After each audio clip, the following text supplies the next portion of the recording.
Hello, and once again it's me, Fully Stacked here, and today we're going to be talking about the release of the Dauntless Founders Alpha. I'm going to be giving my first impressions, what I think of it so far, and what I think could be improved.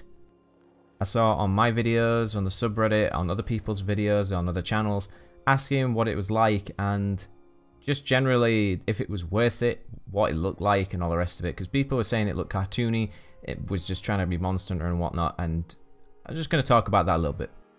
So, the launch. It was a bit rough around the edges, although that's to be expected with an early access launch such as this. Many other games, including PlayerUnknown's Battlegrounds and other games like that, have had many server issues when the game was released. And it appears that Dauntless was no exception, as I was playing for about an hour and a half as soon as the game released, and I did the tutorial 4 or 5 times, and every time I finished it, it would disconnect me and send me back to the main menu. Although that's not the game's fault, that's not the dev's fault, that's just a server overload. So you can't really mark them down on that, and I was a master of the tutorial by the end of that time.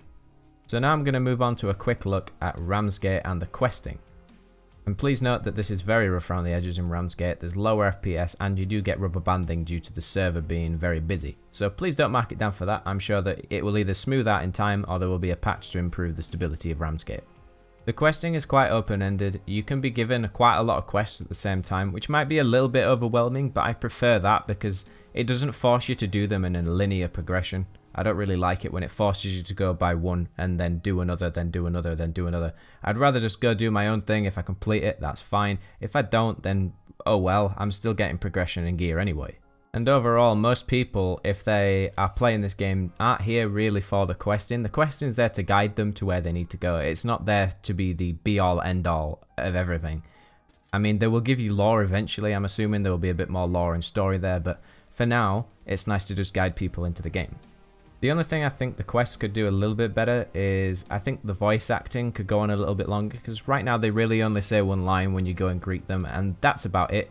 I would prefer if they said more or had more variation or something like that. It's just right now it's just kind of one line, they'll say it and then they'll say a few different lines and that's about it. Although I am sort of nitpicking, so you know, don't hate me for that, I'm just being a bit picky. However, I'm only so many hours in, so I'm not going to mark it down too much because of the fact that it could get better in time anyway. I've not got too far, and it's better than some MMOs I've played in previous years where it forced you to do linear quest lines for a long time.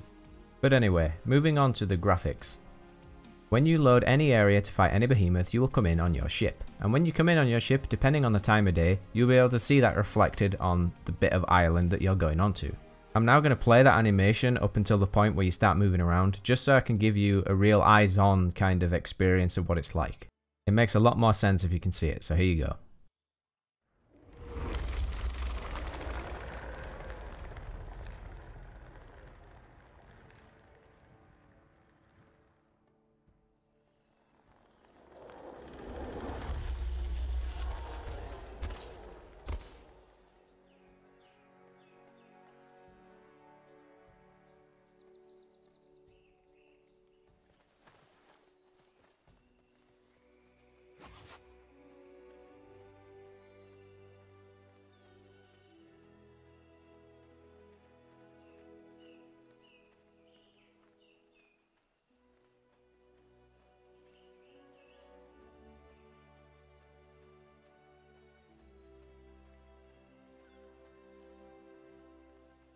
If you were looking really closely, you probably noticed a few graphical bugs when they were coming in. However, I think that's a really good starting point. It was never going to be perfect when it came out, and it'd be really optimistic to assume it'd be polished when it got released into alpha. I do, however, think that's one of the things that the Unreal Engine does really well is environments. It always seems to make every environment look really nice because of the lighting.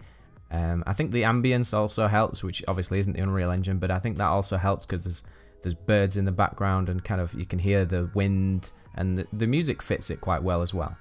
So overall, in my opinion, quite a strong start on the graphical side. However, and this is taken with a pinch of salt because I am playing at 1440p, so it will tax my system harder. It is quite harsh on your system at max settings, which, don't get me wrong, is actually quite good in a sense, because quite a lot of games I've played on the Unreal Engine before don't get to play on max settings and actually run this smooth.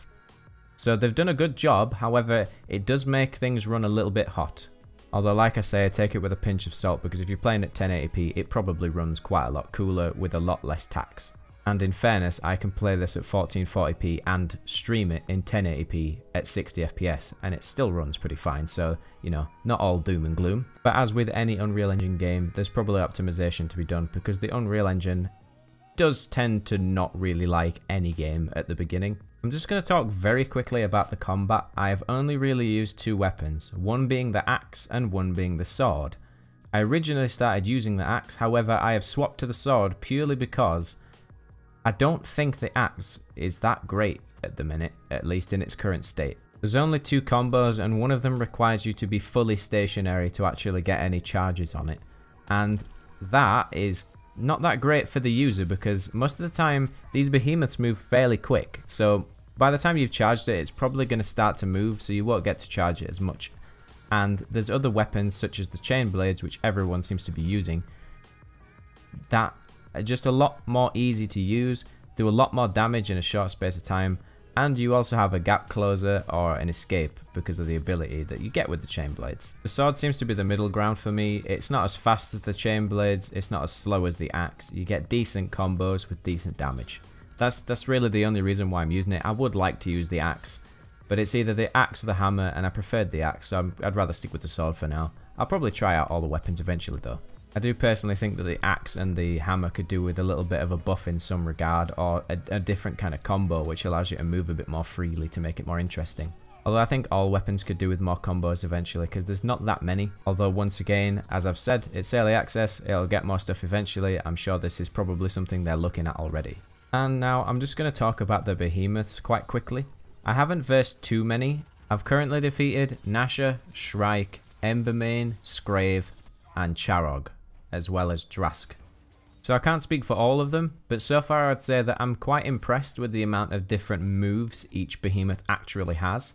It's quite nice that they're limited to certain tiers of different behemoths as well, so if you verse a rogue one, it's not going to have all the moveset of an actual fully grown one. It allows for development in the game because the fact that you know the moveset of the rogue one, but then when you actually go to verse a fully grown one, it'll do something that catches you off guard, which has happened quite a few times. I'm sure eventually as well there'll be even more mature versions of the behemoths we've already got, as well as new behemoths that'll make things a lot more interesting. They'll add more moves in for both us and the behemoths, and generally there'll be a lot more variety going on than what there is currently. One thing about the behemoths I will say they got right though is the sounds. Some of the sounds they make are really unnatural and creepy sounding. A lot of games would have gone for the easy option and made it sound more like a dinosaur or something like that, or more like a bird.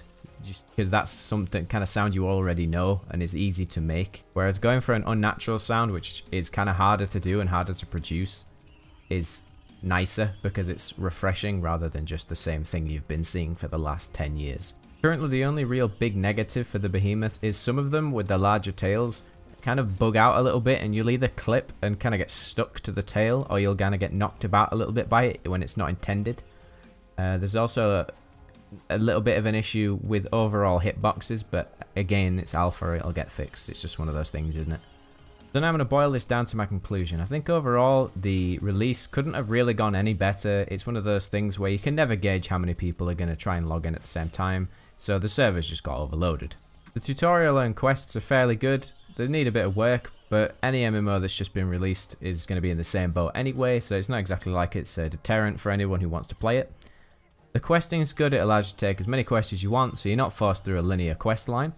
The graphics are really good, as to be expected on any Unreal Engine game, and will probably only improve in time. The combat does need work, however, it's one of those things that's really hard to get right in one of these games, so I'm not going to detract them too many points for that. However, the lack of combos sometimes does make it feel a little less interesting. The behemoths have a good moveset, however, so that does keep you on your toes, especially when going from a rogue to a normal, mature behemoth. And as an overall theme, the sound in the game has been done to a really high standard. The ambient sounds, the behemoth sounds, the weapon sounds, and everything in general just sounds really quite crisp and nice, which is nice because a lot of games skimp on the sound and it doesn't sound very good. I'm going to conclude this video there though, so if you like this video, give it a like. If you dislike this video, then give it a dislike. And if you really like me, you can always give me a subscribe. If you want to know when I'm going to be streaming this and various other games, then you can check out the Twitter and Discord link in the description below. If you have any comments, please let me know what you think. Are you in the Founders Alpha? Let me know what you've been enjoying and what you've been disliking about it. But anyway, I hope to see you for the next video.